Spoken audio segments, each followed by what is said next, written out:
Hey guys, Randy here from Yamaha Wolverine Nation again. So just got the 2025 Yamaha front camera kit in for the 25 and up RMAXs. It looks to be a pretty simple install we're going to throw on here. Did do a little cheat here and did mount the camera into the bracket, but this is just going to be a two-piece bracket here.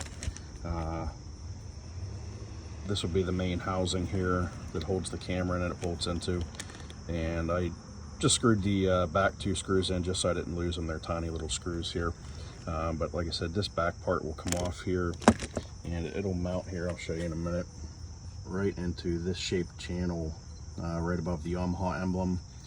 And then the harness is simply just going to run up through the engine bay here, and then it's going to go in behind the firewall. There's an accessory plug or a data output plug in for the camera, and then the only thing you should have to do with that after it's all plugged in and zip stripped up is just change it in the Adventure Pro to recognize the front camera. So I'm going to go ahead and get this mounted up and show you guys what it looks like. So circling back to the camera and the mount here for it, like I said, the camera part just mounts into this plastic base that they have here. The two screws just mounts into the back of the camera. They're tiny little screws. So like I said, I know in my other video when I did the rear camera, I bought a set of precision drivers. Also going to need these again for those tiny screws, or if you have, very, very small Torx bits, those will work. But the precision drivers you can get from Harbor Freight or somebody, I think it was 15 bucks or so for the set. So after you screw the camera into that, here's the back of that plastic housing, and it's basically just going to sandwich right to that piece of the grill. And like I said, it's going to hold that, if I can get it in here, and it's going to hold the back of that camera in just like that. So I went ahead and pulled the firewall back and located the plug that we're going to tap into. Honestly, that's the hardest part of this install, is finding the plug.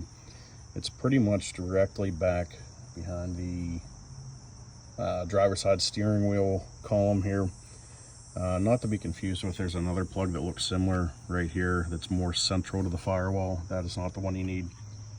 Going to be the one pretty much tucked straight back in behind the steering column. Just going to pop that plug out and put the camera plug in and enable it in the Adventure Pro. That should be it. Got the camera mounted up here.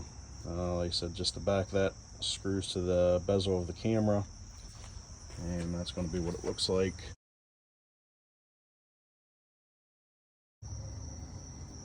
So after we enabled the Adventure Pro to look for the factory camera, you just go into the camera settings here.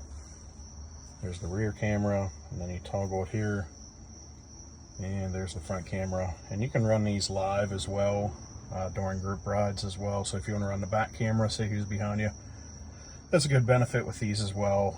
It is something that a couple of the people in our group use. I do find it beneficial with the rear cameras as well. And if you guys have any questions, leave them in the comments below and I'll try to answer them. Thanks.